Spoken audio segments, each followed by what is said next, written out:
सुशिक्षित उमेदवार आहात, तुमच्या गावासाठी आणि गणासाठी आणि जिल्हा परिषद गटामध्ये कसा फायदा करणार? मी सुशिक्षित उमेदवार आहे आणि माझ्या शिक्षणाचा खास करून विद्यार्थ्यांसाठी, महिलांसाठी मी एकदम शांतपणे, संयमाने, कुठलाही भेदभाव न करता सर्वांना सोबत घेऊन पक्षाचे असो, दुसऱ्या पक्षाचे असो, असं कुठलाही भेदभाव न करता, जात धर्म न बघता सर्वांसाठी मी काम करणार आहे आणि एक शैक्षणिक क्रांती घडवायचा माझा उद्देश आहे. त्या उद्देशाने मी काम करणार आहे. गावातील रस्ते, पाण्याचे सध्या प्रश्न आहेत ते कसं सोडवणार? हो, ते रस्त्याचे वगैरे प्रश्न आहेत ते राणादादा आणि सगळे सिनियर ते बघतच आहेत. तो तर आमचं टार्गेट आहेच. पण माझा मुख्य उद्देश हा म्हणजे शिक्षणावर फोकस असणार आहे आणि जिथं कुठं रस्ते ह्या गोष्टी आल्या तर आमची टीम आहे, पिट्टूबाई आहेत, पिंटू काका लोमटे आहेत किंवा सर्व सिनियर मंडळ आहेत, त्यांना सोबत घेऊन बाकी प्रश्नावर पण मी काम करणार आहे.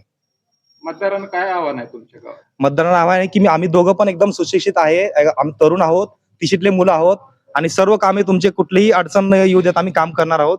तरी सर्वांनी आम्हाला कुठलाही विचार न करता 7 तारखेला कमळावरील चिन्हासमोर बटन दाबून प्रचंड बहुमताने विजय करावा व आपण सर्व मिळून एक शैक्षणिक क्रांती आपल्या पंचक्रोशीत्व गटात घडवून आणूयात. धन्यवाद. नमस्कार, मी दयानंद शिंदे, भारतीय जनता पार्टीचा काक्रंबा गटातील जिल्हा परिषदेसाठी अधिकृत उमेदवार आहे. आपण सर्वजण आज किलज गावामध्ये पदयात्रा काढली. गावातील असंख्य मतदारांनी, नागरिकांनी आणि वृद्धांनी, आमच्या लाडक्या बहिणींनी आमच्या या रॅलीमध्ये प्रतिसाद दिला आहे. आज मला असं वाटतंय की खऱ्या अर्थानं आपला विजय गुलाल आज इथे या ठिकाणी लागलेला आहे.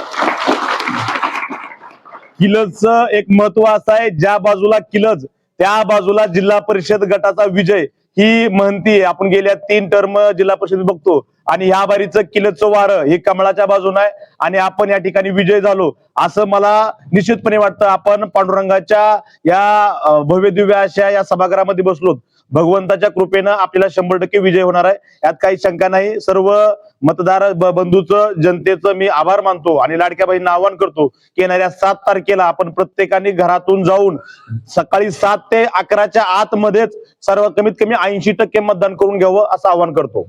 जय भीम, वंदे मातरम.